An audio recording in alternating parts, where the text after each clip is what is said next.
गोपीचंद पडळकर यांनी सांगली जिल्ह्यातील जत विधानसभा मतदारसंघात बोलताना जयंत पाटील यांच्यावर गलिच्छ शब्दात टीका केली होती। जयंत पाटील हा बिनडोक माणूस आहे। दर 8 दिवसाला हा आपण किती बिनडोक आहे हे जयंत पाटील सिद्ध करतोय। गोपीचंद पडळकर जयंत पाटलासारखा भिकाऱ्याची औलाद नाही। कार्यक्रम घेण्याची धमक आपल्यामध्ये आहे। हा जयंत पाटील राजाराम बापू पाटील यांची औलाद नसणार आहे। काहीतरी गडबड आहे अशी पातळी सोडून टीका गोपीचंद पडळकर यांनी केली होती। जयंत पाटलांनी मला एका कंत्राटदाराच्या आत्महत्या प्रकरणात अडकवण्याचा प्रयत्न केला। याने महाराष्ट्र कसा चालवला। जयंत पाटील हा बिनडोक माणूस आहे। दर 8 दिवसाला हा आपण किती बिनडोक आहे हे जयंत पाटील सिद्ध करतोय। फंडाबाबत आमदार पत्र देऊ शकतो, त्या व्यतिरिक्त आमदाराचा आणि कंत्राटदाराचा काही संबंध येत नाही। जयंत पाटलाचे काम फक्त गोपीचंद पडळकराला बदनाम करण्याचं आहे। पण मी काय आता आलोय का असे अनेक अंगावर घेऊन आलोय। या प्रस्थापितांच्या सत्ताकारणामध्ये 2-2 महिने मी जेलमध्ये जाऊन आलोय। जत मध्ये जयंत पाटलांनी माणसे पाठवली।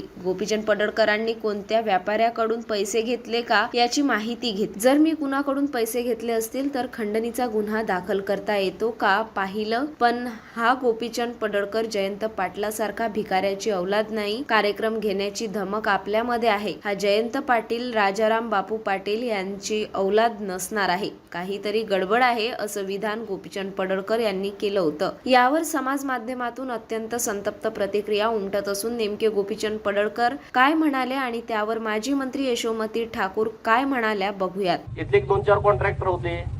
इथला एक पंचायत समितीतला कर्मचारी होता।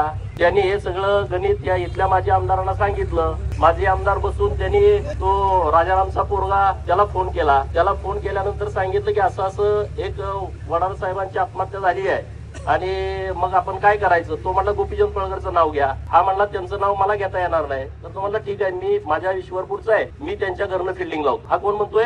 राजारामचा पोरगा म्हणतोय। बरं विषय काय आम्हाला माहितच नाही ना। तर राजारामच्या पोराला हे कळायला पाहिजे। 35 वर्ष तो आमदार आहे।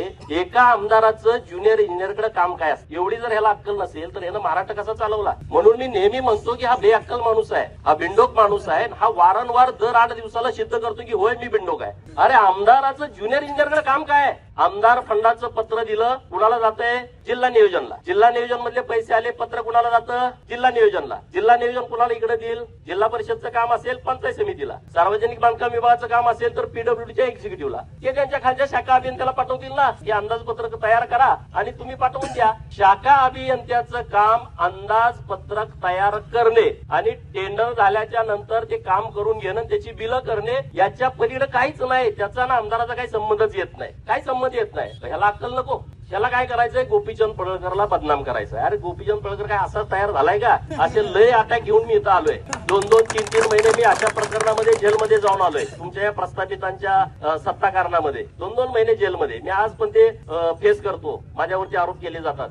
जतला माणसं पाठवली कशासाठी? गोपीचंद पडळकरनं कुठल्या व्यापाऱ्याकडून वर्गणी घेतली का त्यामधला एखादा व्यापारी घ्या आणि त्याच्यावरती खंडणीचा गुन्हा दाखल करा। अरे जयंत पाटला, तुझ्यासारखा भिकारी अवलाद गोपीचंद पडळकरची नाही। माझ्या ती धमक आहे कार्यक्रम करायची। तुझ्यासारखी ती अवलाद नाही। तू राजाराम पाटलानं काढलेली अवलाद मला अजिबात वाटत नाही। काहीतरी गडबड असणार आहे एवढ्या खालच्या लेवलला। आता माझा दांडियाचा कार्यक्रम आहे गरबाचा, ये माणसं पाठव, डोळं तिपून जातील तुझं कार्यक्रम बघताना। महाराष्ट्राची ओळख महाराष्ट्राची संस्कृती आहे आणि महाराष्ट्रामध्ये सगळेच गोडीगुमानं वावरत आलेले आहेत। पण जेव्हापासून 2014 नंतर भाजपवाल्यांचं वर्चस्व झालेलं आहे तेव्हापासून वाचाळ वीरांचं प्रभुत्व जास्त आपल्या महाराष्ट्रामध्ये दिसत आहे।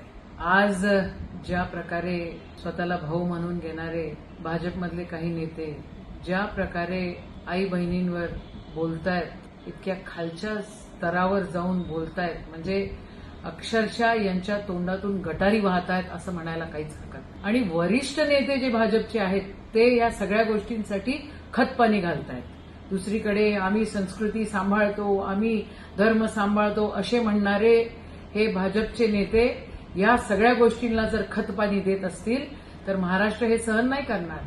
आज जयंत पाटील साहेब हे केवळ माजी मंत्री किंवा आमदार नाही आहेत, हे राजाराम बापूचा पूर्ण वारस आहे आणि राजाराम बापूंनी शेतकऱ्यांसाठी, या दीनदलितांसाठी, महाराष्ट्रासाठी त्यांचं योगदान खूप मोठं आहे। अहो कोणत्या पातळीवर बोलताय? काय चाललंय या महाराष्ट्रामध्ये? आणि यांना तंबी कशी देत नाही?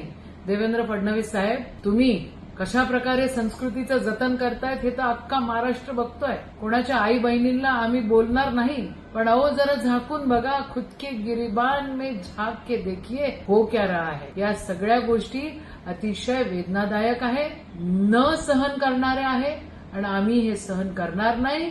जे काही जयंत पाटील साहेबांच्या परिवाराबद्दल बोलण्यात आलं त्या सगळ्या गोष्टीचा आम्ही निषेध करतोय, आणि महाराष्ट्र अशी भानगड अजिबात सहन करू शकत नाही, एवढं लक्षात ठेवा. आदरणीय नरेंद्र मोदी साहेबांच्या आईंना काही बोलल्या गेलं आणि कोणीतरी आलतू फालतू माणसांनी बोललं तर तुम्ही म्हणतायत की ये देश की माताओं का अपमान आहे. अहो, राजाराम बापूंच्या पत्नी जयंत पाटील साहेबांच्या आई म्हणजे आमच्याही आई आहे आणि महाराष्ट्राच्या आई आहे, या देशाच्या आई आहे. आई बहिणींचा अपमान आम्ही सहन करणार नाही. तुम्ही तुमच्या नेत्यांना तंबी दिली पाहिजे, व्यवस्थित वागवलं पाहिजे आणि शिस्तीत ठेवलं पाहिजे. जय हिंद, जय महाराष्ट्र.